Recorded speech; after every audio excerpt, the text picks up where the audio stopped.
जब हुजूर सल्लल्लाहु अलैहि वसल्लम की उम्र शरीफ 6 बरस की हो गई तो आप अलैहिस्सलाम की वालिदा हजरत आमना रजी अल्लाह अन्हा का इंतकाल हो गया। हजरत बीबी आमना की वफात के बाद हजरत उम्मे ऐमन आपको मक्का मुकर्रमा लाएं और आपके दादा अब्दुल मुत्तलिब के सुपुर्द किया, और दादा ने आपको अपने आगोश तरबियत में इंतहाई शफकत और मोहब्बत के साथ परवरिश किया और हजरत ऐमन आपकी खिदमत करती रहीं। जब अब्दुल मुत्तलिब अपने नन्हे पोते को लेकर मक्का पहुंचे तो उनके दिल में अजीब कैफियत थी। ये सिर्फ मोहब्बत नहीं थी, ये एक यतीम पोते के लिए बेमिसाल शफकत थी। उनका दिल उस बच्चे के लिए धड़कता था जिसने बहुत कम उम्र में जुदाई का दर्द सह लिया था। दिन गुजरते गए और ये मोहब्बत और भी गहरी होती गई। खाना काबा के साए में अब्दुल मुत्तलिब के लिए खास फर्श बिछाया जाता। उनके बेटे अदब से इस फर्श के इर्द गिर्द बैठते।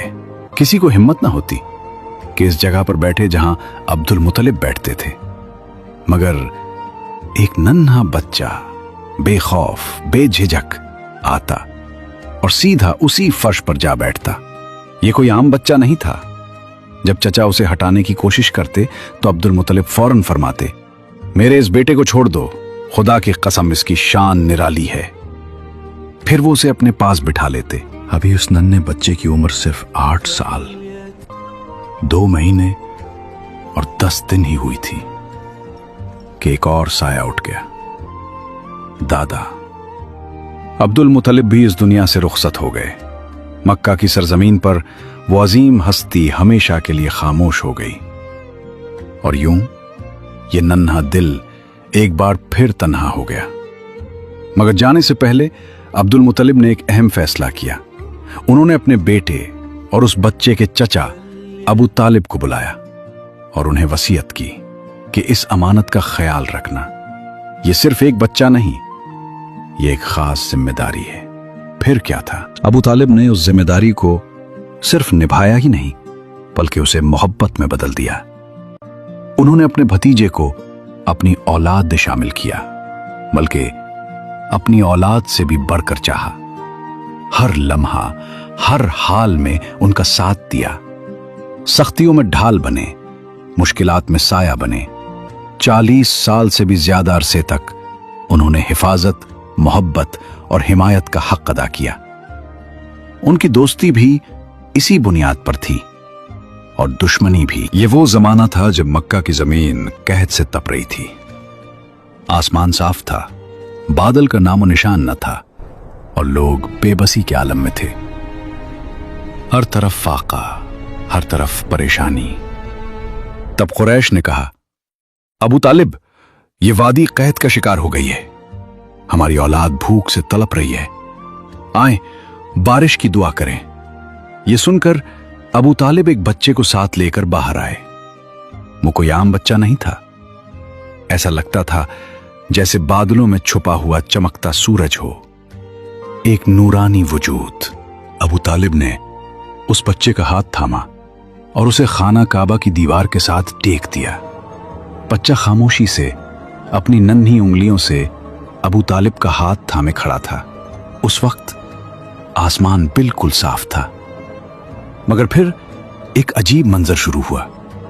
देखते ही देखते चारों तरफ से बादल उमड़ने लगे, हवा बदली, फजा बदली और फिर ऐसी बारिश पुरसी कि वादी में सैलाब आ गया। खुश्क जमीन सरसब्ज हो गई। शहर भी और बयाबान भी जिंदा हो उठे। ये सिर्फ बारिश नहीं थी, ये एक निशानी थी, एक बरकत थी जिसे देखकर दिलों ने गवाही दी कि ये बच्चा आम नहीं है। उम्र तकरीबन 12 साल और जिंदगी एक नए सफर की तरफ बढ़ रही थी। चचा अबू तालिब उस बच्चे को अपने साथ लेकर तिजारत के सफर पर निकले। मंजिल थी मुल्क शाम। रास्ते की सख्तियां, रेगिस्तान की गर्मी और काफिले की थकन, मगर यह सफर आम नहीं था। जब काफिला बुसरा, शाम का एक मशहूर शहर पहुंचा तो वहां एक अजीब वाकया पेश आया। एक राहिब जो बरसों से अपने इबादत खाने से बाहर नहीं निकला था, अचानक बाहर आया और काफिले की तरफ बढ़ा। ये वही राहिब था जिसे लोग बहरा कहते थे।